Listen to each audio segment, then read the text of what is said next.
Ternyata ini yang buat Natalie Holzer memilih CLBK dengan Faris dibanding kenal pria baru. Mantan istri Sule, Natalie Holzer, tengah berbahagia kembali CLBK dengan Faris. Natalie Holzer kian menjadi sorotan lantaran tak canggung menunjukkan kemesraan dengan sang kekasih Faris. Keduanya sempat menjalin asmara kurang lebih selama 10 tahun pada 2010 lalu. Meski pada akhirnya putus, kini keduanya terlihat kembali mesra. Kini terkuak alasan Natalie Holzer memantapkan hatinya untuk kembali berhubungan dengan mantan kekasihnya itu. Natalie menilai banyak karakter dari Faris yang tidak ditemukan oleh orang lain. Faris merupakan sosok pertama yang selalu ada kala Natalie memerlukan bantuan apapun, sehingga Natalie lebih memilih kembali bersama Faris ketimbang merajut asmara dengan orang baru.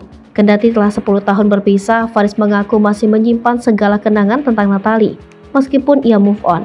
Tak disangka jika kini keduanya kembali menjalin hubungan, bahkan agaknya keduanya digadang-gadang akan melangkah ke jenjang pernikahan. Dalam kesempatan itu, Natalie mengaku dirinya telah lelah mencari sosok orang baru untuk menjadi penamping hidupnya.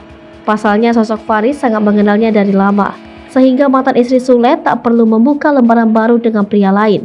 Natalie sendiri tak menampik soal hubungannya yang akan berlanjut ke jenjang pernikahan bersama Faris. Sebelumnya Natalie Holzer tampak urung membahas pernikahan meski kini telah kembali ke pelukan mantan kekasihnya 10 tahun lalu.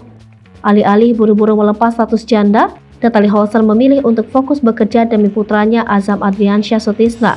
Mantan istri Sule ini beralasan jika dirinya adalah sosok yang bucin ketika jatuh cinta. Tak ingin mengalami kegagalan serupa, Natalie memilih tak memikirkannya.